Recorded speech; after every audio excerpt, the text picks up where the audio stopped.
Bonjour, c'est Isabelle Sansonetti, bienvenue dans mon podcast Injonction et Bistouri. Merci, chère auditrice, chers auditeurs, de me prêter vos oreilles attentives. Pour cet épisode, je suis ravie d'échanger avec Soledad Bravi, illustratrice et autrice de nombreux livres. Soledad a longtemps dessiné pour le magazine Elle des filles aux jambes interminables et aux réparties qui font mouche, drôles et si justes, et j'avais évidemment très envie de la recevoir dans ce podcast. Ensemble, nous parlons injonction beauté et minceur, image de soi, des femmes, parisiennes ou actrices qui l'inspirent, et de chirurgie esthétique bien sûr. Micro. Bonjour Soledad, merci d'avoir accepté mon invitation et de me recevoir dans ton atelier. Alors tu es illustratrice, autrice de nombreux livres et nous, évidemment, on s'est rencontrés au magazine Elle où tu dessinais notamment les petites dames qui faisaient de la gym dans ma newsform. Tu as aussi illustré un certain nombre d'articles pour ce magazine. Qu'est-ce qui t'a donné envie de dessiner ? Je ne sais pas si... D'abord, bonjour Isabelle. Je ne sais pas si j'ai eu envie de dessiner. En fait, c'est toujours bizarre cette question parce que, je sais pas, j'ai dessiné. Ma mère dessinait à la maison, mes frères dessinaient. Donc moi aussi, il n'y a pas eu une envie, voilà, j'adorais dessiner des robes de princesse. Comme tous les enfants, oui. Toutes les petites filles, voilà. Et puis en grandissant, j'ai eu très envie de faire une école de dessin. Ça me paraissait logique parce que en terminale, je me rappelle, je dessinais la classe, je dessinais sur les tables et tous les autres élèves me disaient c'est super ce que tu fais, et je me suis dit il n'y a pas que mes frères qui sont doués, moi aussi j'ai peut-être quelque chose, et donc j'ai fait une école de dessin. Et tu es tout de suite devenue illustratrice ou... Non, pas du tout, je suis passée par la publicité. Et pareil, dans la pub, j'ai commencé à dessiner les maquettes en fait pour présenter aux clients, à faire quelques illustrations. Et quand j'ai été enceinte de ma fille Margot, je me suis dit j'arrête et je me consacre à l'illustration. Qu'est-ce que ça t'a apporté de travailler dans la pub ? La pub, ça m'a apporté le travail d'équipe, d'être face aux clients. Donc des choses qu'après, quand on est tout seul, on ne connaît pas. Donc j'étais contente d'avoir découvert ça parce que ça m'était très utile après pour quand j'avais les clients au téléphone. Tout d'un coup, moi, je les avais vécus, j'avais vécu les réunions. Et puis j'ai appris le concept avec la pub. Et le concept, c'est quelque chose de très important. Le concept, c'est de réussir à imager une idée en un dessin. Ouais. Et donc ça m'était très utile pour faire des couvertures de livres par exemple, ou pour répondre en une image à un article d'Alix Giraud-Delin ou de Sophie Fontanelle pour le L. Oui, parce que ça, tu l'as beaucoup fait. Oui, ça, je l'ai vraiment beaucoup fait. Et je me suis bien régalée parce qu'elles sont quand même très très drôles. Oui. Ouais, tu as dû bien t'amuser. Et donc, toi, tu adores observer, croquer les gens. Qu'est-ce que tu regardes chez eux d'abord ? C'est les visages, c'est les corps, c'est l'allure ? Non, c'est plus... je serais très très mauvaise. Je me suis toujours dit ça à la police si on me demandait de décrire quelqu'un, de faire le dessin, le portrait robot. Je suis toujours fascinée par ces gens qui arrivent à refaire un visage alors qu'on leur dit très vaguement à quoi ressemble la personne. Moi, je suis plutôt dans le très vaguement. En fait, je vais plus choper une idée de la personne, un petit sourire en coin, une façon de se tenir, mais pas du tout une vraie ressemblance. Comme le concept de la personne en fait, c'est plus l'image qu'on s'en fait, et parfois ça m'est très difficile de dessiner quelqu'un parce que tout d'un coup il n'y a rien de particulier qui ressort. Donc c'est plus intéressant pour toi d'avoir quelqu'un qui a une forte personnalité. Voilà. Plus une forte personnalité que des traits physiques particuliers. Voilà, évidemment, quand quelqu'un a un nez crochu ou un nez en trompette ou des oreilles décollées, évidemment, on va l'attraper là-dessus. Mais c'est vrai que moi, mes ressemblances se font plus dans l'idée qu'on se fait de quelqu'un. Voilà. Alors, tu aimes la mode ? J'ai l'impression, en tout cas, tu vas peut-être me contredire. Donc tu épingles aussi régulièrement les Parisiennes, et les Parisiennes, elles sont souvent représentées minces, élancées, lookées et tout ça. Est-ce que tu as l'impression que ça valide une certaine idée de la beauté féminine ? Alors, j'aime bien les Parisiennes parce qu'elles sont à la fois cruches, indépendantes, prétentieuses. En fait, on peut leur coller plein d'étiquettes assez peu sympathiques. Donc j'aime bien jouer avec ça parce qu'elle se pense au-dessus et au-dessus du monde, au-dessus des provinciaux. Et ce côté-là, en fait, assez odieux, j'aime bien le dépeindre en me moquant d'elle et en les rendant un peu stupides, tellement prétentieuses qu'elles en oublient d'être normales, en fait. Donc c'est ça, en fait, c'est plus là que je vais cibler. Mon cynisme va prendre le dessus. Et c'est ce que j'essayais de représenter dans le Elle. C'était des filles grandes, maigres, un peu égoïstes et ne tournant autour que d'elles-mêmes, en fait. Et ce que a assez bien fait aussi Sophie Fontanelle avec les chroniques de Faunel. C'était quand même des nanas très agaçantes. Donc je suis assez aussi là-dessus, sur les filles agaçantes et qu'on dessine ultra mode. Donc c'est vrai que là, quand t'as dit t'es très mode, d'un coup je me suis dit oh là là, mais tu aimes la mode, j'ai vu. Ouais, tu aimes la mode. Mais j'ai l'impression d'être sortie un peu de tout ça. Voilà. Avant, j'en avais besoin pour dessiner, donc je regardais tous les défilés. Maintenant, je regarde 1 ou 2 défilés. Ouais. Mais pour toi, c'est pas le type de la beauté féminine française. Ça va au-delà, ou est-ce que ça a quand même un peu, ça insiste un peu sur une certaine norme de beauté J'aime bien, moi, personnellement, les filles grandes et minces. Voilà, mon idéal de beauté, c'est quand même un peu Charlotte Gainsbourg, Jane Birkin. Donc, en fait, j'aime bien ces corps qui n'ont pas vraiment de sexualité, finalement. Et c'est une touche féminine qui les rend femmes. Voilà, c'est ça ce qui me plaît, en fait. Ouais. Alors Birkin, c'est compliqué parce qu'elle était vraiment absolument sublime. Charlotte a énormément de charme, mais elle a toujours un truc que je trouve extrêmement féminin alors qu'elle a un corps très androgyne. Et moi, c'est ça que j'aime, en fait. Et tu crois qu'avec un dessin, on peut autant valider certaines normes plus que d'autres, et notamment tout ce qui est autour de la minceur, la jeunesse, qu'avec une photo ? Ou finalement, c'est un peu plus abstrait peut-être pour les gens ? Non, parce qu'il y a beaucoup de femmes rondes qui se sont plaintes de mes dessins. Oui. Parce que je dessinais toujours des filles grandes, minces et élancées, mais en même temps, j'étais dans le L, donc il y avait quand même pas une contrainte qui n'était pas du tout obligatoire, mais mon dessin, il faisait partie d'un journal de mode où il n'y avait que des mannequins minces. Donc moi, j'allais dans cette ligne-là. Et donc oui, forcément, on appuie sur un formatage qui peut être très désagréable. Mais toi aussi, tu es mince et élancée. Le problème, c'est que moi, quand je me dessine un peu moi. Donc c'est difficile après de dessiner des femmes de couleur ou des femmes rondes. C'est pas pour les vexer, mais c'est parce que c'est moi ma principale source d'inspiration. Ouais. Et c'est quoi pour toi d'ailleurs la beauté ? Ça peut être un peu... moi, je la trouve dans une pierre, sur un papillon ou dans une plante, et évidemment chez une femme, mais évidemment que je vais remarquer une femme qui est sublimissime, sans aucun défaut, et bien sûr, mais je peux trouver de la beauté sur d'autres gens aussi, heureusement. Ouais, tout le monde peut être beau. Donc tu as cité Charlotte Gainsbourg, tu as d'autres modèles de femmes et notamment qui t'inspiraient quand tu étais plus jeune, parce qu'on sait bien que les modèles ça peut changer à mesure qu'on avance en âge. Est-ce que toi ça a évolué ou finalement tu prends la beauté quand elle se présente à toi mais t'as pas forcément des modèles fixes ?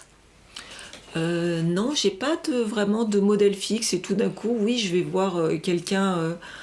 Là, je suis en train de regarder par exemple The Americans, qui est une vieille série. Je ne sais même pas comment s'appelle l'actrice, mais je la trouve sublime. Mais elle est sublime parce qu'en plus, elle est bien habillée. J'aime sa façon de parler, j'aime son caractère. Elle est un peu odieuse, assez désagréable.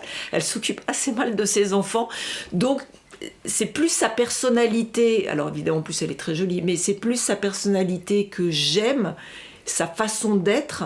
Ça englobe tout, même si je trouve ça très désagréable qu'elle soit pas sympa ou qu'elle s'occupe mal de ses enfants, mais c'est son caractère dans la série en fait, voilà. Et son mari qui est pas très joli, je le trouve mais absolument très séduisant aussi. Oui, c'est fou. Oui. Elle déteint sur lui. Voilà. Alors, tu es féministe, tu défends régulièrement les droits des femmes, et notamment dans des livres comme celui que tu avais écrit avec Dorothée Werner. Le pourquoi y a-t-il des différences, voilà. des inégalités entre les hommes et les femmes. Voilà. Ouais. Toi aussi, tu as l'impression d'avoir subi, alors toujours, hein, des injonctions sur ton apparence physique, sur ton âge Comme j'étais assez décalée par rapport aux autres filles, que ce soit par ma façon de m'habiller ou ma façon de me comporter et mon corps où je n'avais absolument pas de poitrine, j'ai assez peu subi les regards déplaisants des garçons. Et comme j'étais assez naïve, j'ai l'impression d'être passée, avoir eu une chance extraordinaire et d'être passée entre ces gouttes dégueulasses.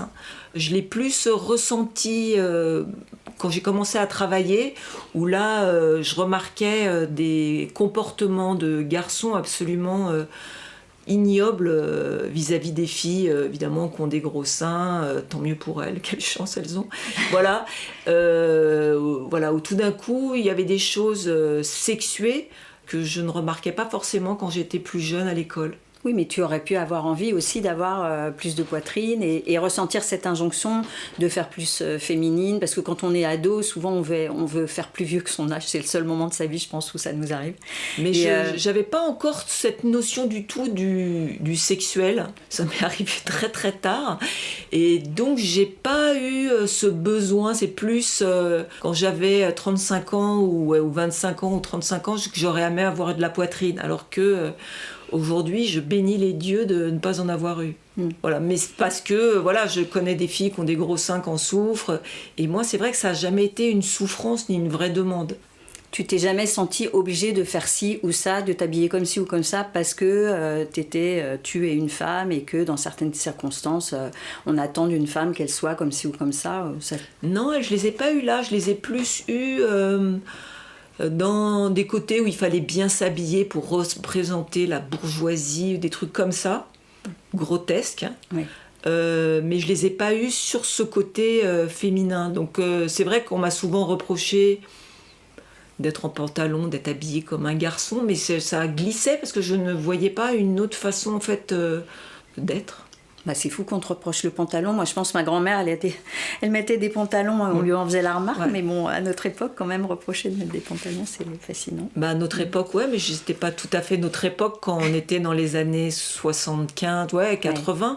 Moi, j'étais jamais, voilà, le côté jupe au-dessus du genou et talons, j'ai pas connu. J'ai relu quelques-uns de tes livres avant cette interview, dont Restons calmes, que tu as écrit quand tes filles étaient ados. J'ai bien ri en le relisant.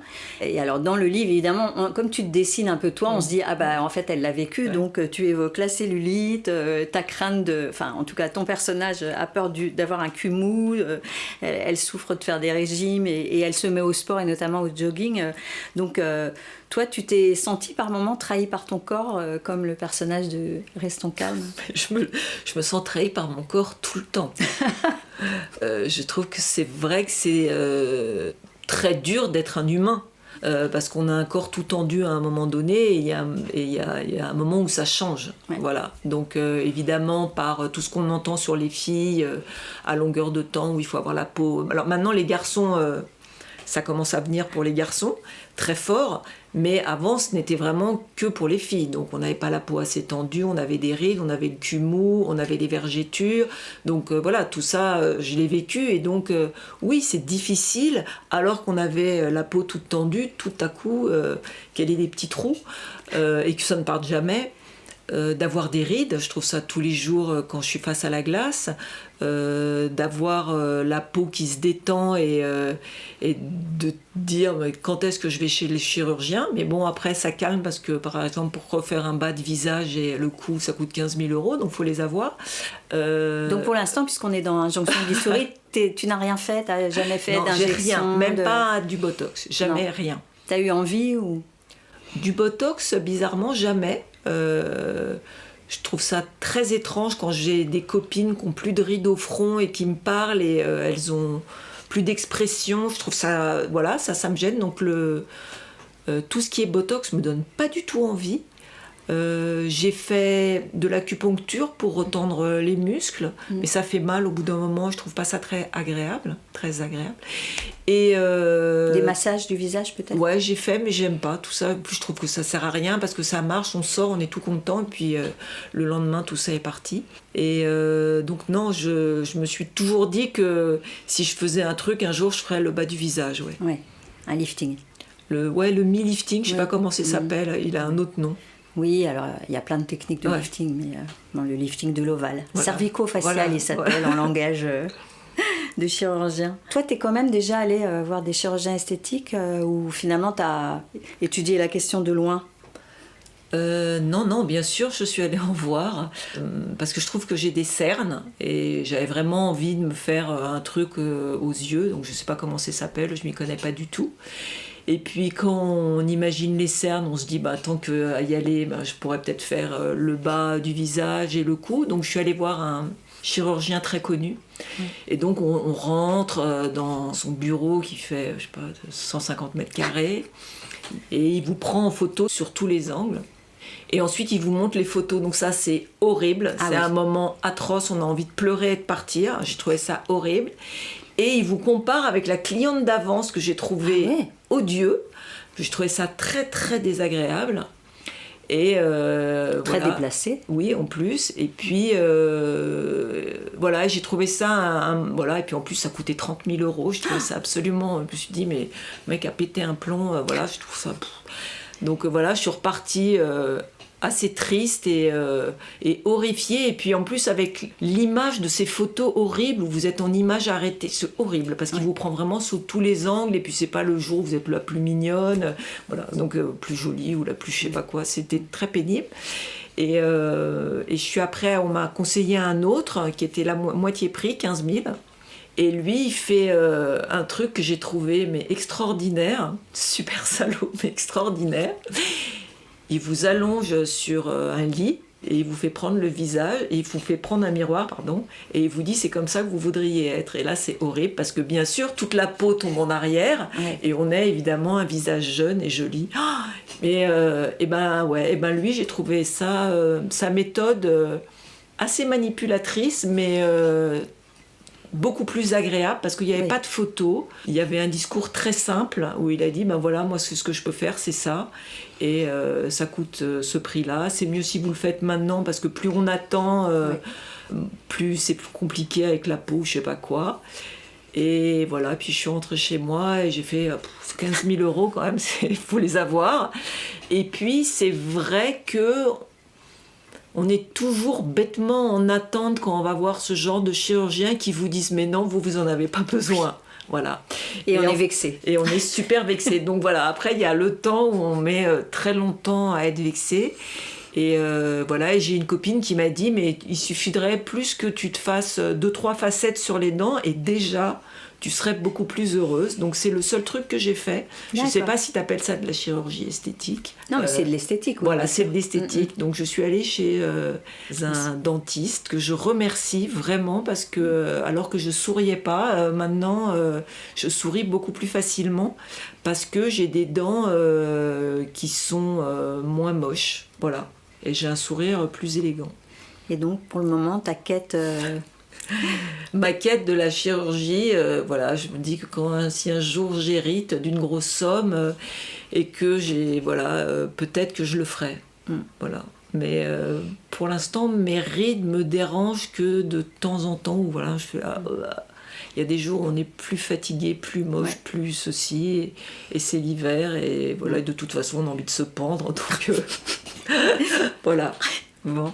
Et dans ces cas-là, tu fais quoi quand tu te sens, quand tu te sens plus, pas au mieux de ta... Je passe plus de temps dans la salle de bain, évidemment. Tu fais quoi? Petit bain moussant? Non, je passe plus de temps à me maquiller. C'est la couche est plus épaisse, va-t-on dire. Voilà. Et t'arrives jamais à lâcher prise sur ton physique? Non, dès qu'on se regarde dans... Après, je lâche prise assez rapidement parce que après, je suis à mon bureau et tout est oublié. Et même si je vais déjeuner avec une copine, je ne me recoiffe même pas, je me remaquille même pas. Donc, tout ce que je m'étais dit le matin, voilà, ma vraie confrontation avec moi-même, c'est le matin à 7h du mat. C'est une fois par jour, quoi. T'es voilà, pas obsessionnelle. Voilà, c'est pas obsessionnel. Je me remaquille jamais. Voilà, puis après, le soir, quand je me démaquille, je vais au lit. Donc, tout ça n'est pas un problème. Mais c'est vrai que j'ai cette chance-là de pas... voilà, si j'ai un dîner le soir... Oui, je vais peut-être me repoudrer un peu et me remettre un peu de mascara pour ouvrir un peu plus les yeux, mais voilà, c'est pas obligatoire. Tu as aussi donc des filles. Qu'est-ce que tu as essayé de leur transmettre et est-ce que vous avez aussi, vous, parlé ensemble de chirurgie esthétique, de médecine esthétique? Parce que les jeunes générations, ils vont plus volontiers que nous. Je pense que mes filles, quelque part, je leur déteins un peu dessus. Je bois pas d'alcool, elles boivent pas d'alcool, on fume pas, donc il y a voilà, elles vont se mettre des crèmes un peu comme moi. J'en ai une encore qui fait vraiment une routine de malade le matin et le soir, donc un truc que je ne fais pas du tout, alors que l'autre, elle va plus avoir envie d'avoir plein de produits différents, c'est un peu Noël, sa salle de bain. Donc on n'a jamais vraiment parlé de chirurgie esthétique. Je leur ai dit que oui, un jour, si j'avais envie vraiment, je le ferais parce que... mais bon, pour l'instant... Et elles ont dit quoi? Elles trouvent ça complètement normal. D'accord. Ok, elles n'ont pas... Non, elles ont pas du tout. Mon mari rouspète, mais on s'en fiche. Non, mes filles, elles trouveraient ça normal. Et autour de toi, tes amis, est-ce que tu es dans un milieu où tu croises quand même beaucoup de personnes qui ont recours? Est-ce que parfois on te dit « Ah, mais Soledad », comme moi on m'a dit, quand je travaillais au L et que je ne testais pas toutes les méthodes dont je parlais, on me disait « Ah, mais Isa, tu pourrais faire ci ou ça ». On a toujours une bonne copine qui vous dit « Tu devrais faire du Botox ». J'en avais une qui me le répétait assez souvent et je lui ai dit qu'elle était extrêmement vexante et qu'il fallait qu'elle arrête, que c'était moi qui me regardais dans la glace et c'était mon corps. Je trouvais ça extrêmement intrusif, odieux même. Donc voilà, je l'ai rembarré. Donc oui, j'ai plein de copines qui le font et je leur fous la paix. Oui, bien sûr, c'est pas un sujet qu'on aborde forcément. Et le fait d'avoir travaillé au magazine Elle, où justement on l'a évoqué tout à l'heure, mais c'est vrai que pour le coup, comme on est toujours en train de présenter des mannequins sublimes et puis alors à la fois on a défendu aussi le droit de se sentir bien dans son corps. Comme il est, mais quand même, c'est plus facile s'il est... Je travaillais pour le magazine, mais je n'étais pas au magazine. Donc, c'est pas du tout la même chose. Moi, je restais dans mon bureau avec les Mickey autour de moi et tous mes copains du Muppet Show. Voilà, j'avais pas ce truc de voir passer des mannequins dans les bureaux du casting, de voir toutes les photos passer, le jugement des photos de qui a fait le photographe, le machin. Donc, moi, j'avais pas cette lourdeur... ces invitations au défilé. Donc moi, je suis à part de ça. J'étais, comme on appelle, un fournisseur. Ah oui. Ouais, c'est très très classe. Oui, effectivement. Alors, j'ai retrouvé je t'ai interviewé à plusieurs reprises sur ta routine sportive, et notamment à un moment donné, tu faisais du tennis. Je ne sais pas si tu continues. Non, pas du tout. Pas du tout. Dans le livre là, que je relisais, tu faisais 4 fois par semaine du sport. Tu continues ce rythme intense? Alors, il y a des hauts et des bas. En ce moment, je faisais beaucoup de yoga et j'ai arrêté parce que chaque fois que j'allais au yoga, j'allais chez l'ostéopathe, donc les cours commençaient à me revenir très cher. Donc j'ai arrêté. Maintenant, je fais de la gym, des squats, des trucs atroces là pendant 1 heure. Avec un coach. Voilà. Je fais 1 heure de pilates et je me suis acheté une machine pour marcher qui est dans mon bureau derrière toi. Voilà, c'est mon nouveau truc. Je l'ai acheté il y a 2 semaines, calmons-nous. Ok, bon, pour l'instant, elle est encore emballée. Non, elle n'est pas emballée. Voilà, parce que en fait, à chaque fois, je me dis, ouais, il faut que tu ailles marcher, c'est Paris, c'est super. Ah ouais, mais t'es à Paris, tu marches tout le temps. Et au bout d'un moment, en fait, t'es chez toi et tu marches pas et tu fous rien. Et donc, je me suis pris la machine pour marcher tous les jours. C'est-à-dire que voilà, je ferme mon bureau à 6h30 et je marche pendant 1 heure en regardant une série. Et voilà. Okay. Voilà, c'est ma routine quotidienne. Oui, parce que tu es beaucoup assise en fait. Je suis tout le temps assise, j'ai très mal au dos, j'ai très mal au derrière, j'ai mal partout. Et donc, ouais, c'était important de rajouter la marche. Tu disais toujours dans ce... C'est comme si j'avais relu qu'un livre, j'en ai relu plusieurs, mais celui-là c'était quand même une mine, parce que tu disais que tu avais commencé le sport pour ne pas être vieille avant l'âge, donc ça c'est quelque chose de toute façon qui quand même, le sport ça participe à... Sinon, paraître vieille, en tout cas se sentir l'énergie de quelqu'un plus jeune, parce que c'est quand même quand on se sent vieille dans son corps, c'est là où ça devient un peu compliqué. Si c'est de l'énergie plus jeune, j'ai l'impression que tout d'un coup en fait on a juste de l'énergie à l'âge qu'on a. Oui. Je fais pas des trucs spectaculaires je fais pas des bootcamps où tout d'un coup je pourrais avoir l'air d'avoir 35 ans. Non, je fais de la gym de mon âge, je fais du pilates, des squats pour pouvoir encore bouger les genoux et de la marche. C'est plus un truc adapté pour me remuer. Pour moi, c'est plus du remuage, je sais pas si le terme existe, du mouvement, parce que je suis très statique. Voilà. Mais ça ne te manque pas. En fait, tu te sens obligé de le faire, mais finalement, tu peux très bien rester statique, ça ne te manque pas spécialement. Ça ne me manque pas du tout. En fait, je m'oblige, je déteste ça. Je m'oblige, je me suis obligée à le faire parce que sinon, je commence à avoir des douleurs par ma position, parce que de 8h du matin à 7h du soir, je suis collée à l'ordi. Oui, c'est sûr. En fait, du coup, j'allais te demander si le fait de faire du sport, ça t'aidait à apprécier ton reflet dans le miroir, mais peut-être que tu te regardes pas très souvent dans la journée, et peut-être que finalement, avec l'humour que tu as, et en tout cas la distance que tu peux avoir, peut-être que finalement tu réussis à bien gérer Il y a, ton image. Je fais plus le sport pour pouvoir continuer à dessiner. Sans souffrir, en fait, c'est plus ça.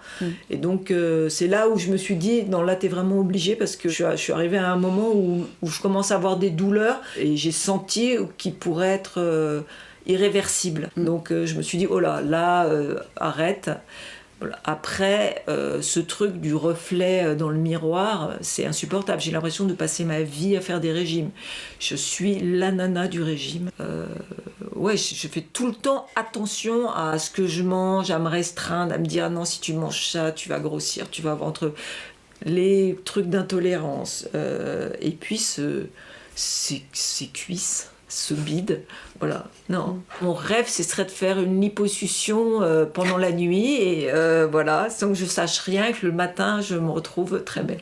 Oui, j'avais pas l'impression, parce que quand on te voit, on n'a pas l'impression que tu es ennuyée, ou en tout cas que tu es concernée justement par des problèmes de silhouette, ou tu vois, en plus avec le recul que tu as quand tu dessines, et tu nous fais rire sur justement nos travers, d'être toujours focalisé sur... Du coup, ça t'a pas empêché de toi-même de voir aussi, comme chacune d'entre nous, gérer notre apparence. On en revient quand même souvent là, malgré tout, même si on a d'autres... Je suis dessinatrice, mais d'avant, je suis une femme, donc forcément... mon ventre va me gêner, mes bras qui n'ont pas de muscles, et tout ce qui peut ennuyer une femme. Alors moi, c'est pas outrancier, c'est tout d'un coup je fais mais ce ventre que j'ai, j'en peux plus. Et il y a toujours quelqu'un pour dire mais tu n'en as pas toi. Mais mais jusqu'au jour où un jour le mannequin Stéphanie Seymour se plaignait de la grosseur de ses fesses. En fait, tout le monde, toutes les femmes, il y a un truc qui les gêne et que les autres ne voient pas forcément. Et même une fille qui a une apparence plus ou moins mince, il y a toujours quelque chose qui ne va pas. Regardez les effets aux Olympiques, là. Ah oui, les Olympiques. C'est quand même dingue, quoi. Quand on voit Demi Moore, ce qu'elle est devenue, c'est terrible. C'est vrai. C'est qu'il y a un moment où... on veut toujours être plus mince, plus dur, plus rigide, plus musclé, plus... Ouais, donc on est quand même sacrément rattrapé par les injonctions. C'est-à-dire qu'une femme, elle existe aussi beaucoup par rapport à son apparence physique dans notre société. Moi, c'est pas la société, c'est moi-même. Oui, mais c'est pas venu de nulle part, je pense. Je sais pas, j'aime bien les filles minces, j'aime bien les corps.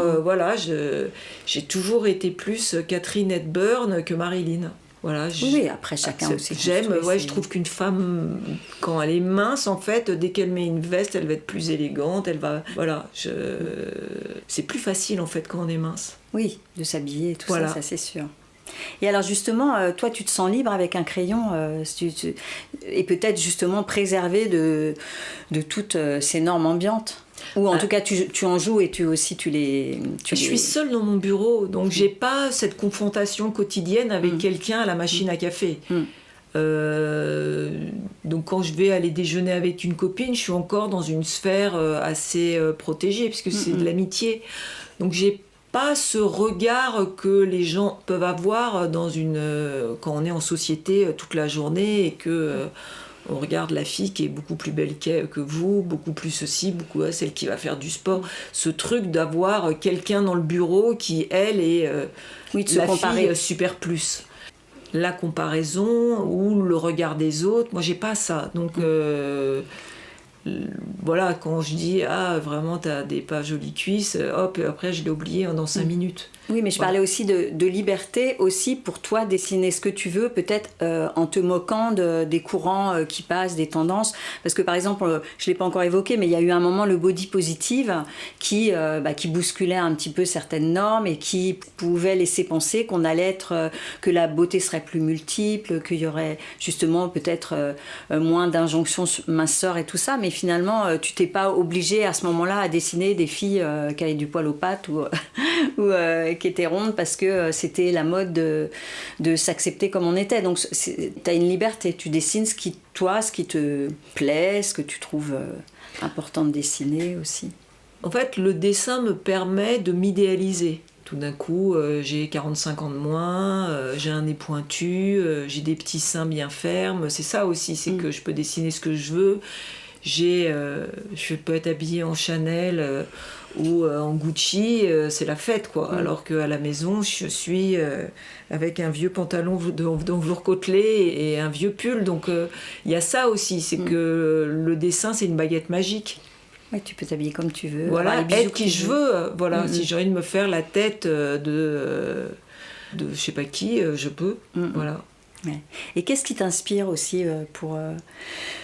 comment tu nourris justement ton imagination et ton travail en fait? Qu'est-ce que tu regardes? Est-ce que tu as des lectures On parlait expo tout à l'heure avant de brancher le micro. C'est vrai que sortir dans la rue, déjà, c'est une source de tout, en fait, d'inspiration, de marcher, d'aller dans un café, de regarder les gens, d'aller faire une balade dans un grand magasin, de regarder le comportement des gens. Après, aller aux expos, c'est plus un nettoyage de tête, comme d'aller au cinéma. Les psys vous disent, quand on a une dépression, aller au cinéma. C'est vrai que comme on est focalisé sur l'écran, on s'oublie soi un peu. Donc oui, c'est nécessaire. L'imagination, l'inspiration, ça vient de partout. C'est vrai que là, comme je travaille pas pour quand on travaille sur un magazine féminin, pour un magazine féminin, on s'instruit. On devient la nana du magazine féminin. Donc je regarde tout, je lis tous les articles dans tous les journaux, je regarde tous les défilés. Voilà, je deviens le prototype même de la fille du magazine, parce que je vais parler aux gens qui achètent le journal. Oui. Là, comme je suis sortie de tout ça, c'est vrai que la mode m'intéresse beaucoup moins. Je vais la regarder complètement différemment, donc je vais regarder le corps des femmes différemment. Je vais être plus... en fait, une nana comme Gisèle Bunstein, qui est donc un mannequin qui doit avoir 45-50 ans. Voilà, je suis plus impressionnée par elle parce qu'elle vient d'avoir un bébé alors qu'elle avait 40 ans ou 42 ans. Maintenant, elle est mannequin. Sa vie, c'est son corps. Elle fait du sport du matin au soir, ce que, évidemment, nous, êtres humains normaux, on ne peut pas faire. Oui. Donc, voilà. Donc, une femme, oui, elle m'inspire parce qu'elle rayonne de beauté, parce qu'elle fait du sport, parce qu'elle a 3 enfants et qu'elle est d'une élégance absolument infinie. Donc, mais voilà. Comme tu dis, c'est son job. Voilà. En fait, c'est ça ce qu'il ne faut pas oublier, c'est que c'est leur travail. Oui. Donc elles sont un peu obligées. Oui, nous, on n'est pas en bikini toute la journée. Voilà, heureusement. Avec nos corps tout blancs, ce serait sordide. Oui. On a évoqué la médecine, la chirurgie esthétique, mais alors le grand dada en ce moment, c'est la longévité. Bon, t'en as entendu parler certainement. Il y a un salon là ce week-end de l'hypersanté qui s'ouvre où on va vont parler tous les experts pour nous expliquer qu'est-ce qui fait qu'on peut vivre plus longtemps et en bonne santé, bien sûr.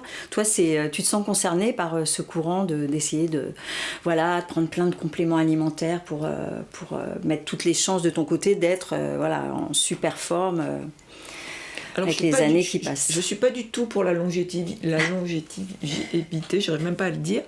Moi, je trouve qu'à partir de 82 ans, on devrait tous mourir. Donc, parce que, on perd un peu la tête, on devient grincheux, on arrive même à se faire pipi dessus, caca dessus, puis après, évidemment, les complications, Alzheimer et tout ça. Donc non, moi, je ne suis pas du tout... je trouve que les vieux, ils font chier en plus. Donc, non, mais là, la longévité, c'était pour éviter tout ça. Hein. C'était l'idée de... Oui, mais il y a un moment donné, on ne peut pas tout éviter. Et oui, bien sûr, je prends des compléments alimentaires, mais c'est plus des vitamines B pour pas que les os ils s'effondrent. En fait, c'est d'arriver à cet âge-là sans que ce soit une souffrance. Et alors, tu travailles sur quoi en ce moment ? Je fais un livre d'histoire sur les grands moments, les grands faits marquants de l'histoire. Voilà. C'était un truc que j'avais vraiment envie. J'avais envie de savoir pourquoi le mur de Berlin, pourquoi la Saint-Barthélemy, pourquoi la Chine, pourquoi la RFA, tout ça. Voilà. Oui, tu es très intéressée par l'histoire parce que tu as fait les grands discours, t'as fait... J'aime bien me replonger là-dedans. Je trouve ça agréable de savoir d'où on vient. Je trouve que ça explique où on en est aujourd'hui, qu'on oublie souvent. Oui. Et où on refait les mêmes erreurs. Et on a envie de dire, regardez ce qui s'est passé avant, apprenez de l'histoire. Voilà. Et en fait, je trouve ça incroyable comme l'humain oublie tout. Oui, c'est désolant. C'est tristissime. Est-ce que tu as envie d'ajouter quelque chose, Soledad, avant ma dernière question? Non. Parce que ma dernière question, c'est tu aimerais vieillir comment? Mais on a un petit peu compris que pas trop longtemps, mais comment ou comme qui? Alors des fois je dis comme qui, mais je suis à peu près sûre que tu n'as pas... Si, tu as peut-être un modèle d'ailleurs. Mais comme qui Simone Veil, évidemment, parce qu'elle est restée très intelligente. Voilà, parce qu'elle m'a toujours touchée, que je la trouvais sublime toujours, et qu'en plus, les gens intelligents, je trouve qu'ils vieillissent mieux. Après, je ne sais pas comment s'est passée sa vieillesse à partir du moment où on l'a plus vue. Oui, voilà. Comme quelqu'un comme Jean d'Ormesson, il était magnifique jusqu'à ce qu'on ne le voit plus. Voilà, les gens intelligents et qui ont de l'intelligence dans l'œil, je trouve que ça passe mieux que des vieilles actrices qu'on voit avec un dentier, et ça, je trouve ça horrible. Voilà. Ah oui. Toutes les actrices qui sont beaucoup trop refaites, que ça fait longtemps qu'elles sont refaites, voilà. Je trouve ça plus dur, mais parce que ce sont les gens qu'on voit malheureusement à la télé. Oui, et puis parce que c'est aussi là encore des personnes qui ont une super pression sur qui ont une super pression, et puis qui veulent rester jeunes parce qu'on voit leurs vieux films, ça doit être atroce. Voilà. Et toi, tu trouves que ça fait plus jeune de faire toutes ces procédures de médecine ou de chirurgie esthétique? Est-ce que parfois ça te bluffe ou finalement... Parce que c'est pas des choses que tu dessines vraiment, puisque tu mets pas les détails dans les visages. Ça t'arrive de dessiner des... Non, je rajoute des rides et tout ça. Il y a des gens, évidemment, tout le monde on a tous on dit « Ah, Jane Fonda », mais c'est vrai que Jane Fonda reste très belle, parce qu'elle est tirée de partout, qu'elle se met des très beaux chemisiers, mais elle ne ressemble plus du tout à Jane Fonda. Parce que tout le monde dit « Ah, c'est Jane Fonda ». Mais non, regardez les photos, même d'il y a 15 ans, c'est plus Jane Fonda. Après, on a Isabelle Huppert, qui est quand même cette espèce d'icône qui ne se modifie pas, qui reste... Elle est arrêtée dans le temps, mais il y en a une pour toutes les autres, quoi. Donc ça fait peur, en fait. Elle est la seule. J'en vois pas d'autres, en fait. Mais c'est vrai que dans les gens plus âgés, ceux qui s'en sortent le mieux, c'est ceux qui brillent par leur intelligence. Voilà. Oui, puis sans doute qu'on a encore des projets. Et encore, Oui, bien sûr, qu'on a du travail, des choses à faire, qui ne restent pas tout seuls dans leur coin à manger des cornflakes. Donc plein d'illustrations à venir. J'espère. Merci beaucoup Soledad d'avoir partagé avec nous ce qui nourrit ton travail d'illustratrice et ton humour aussi complice que mordant. chère auditrice, cher auditeur.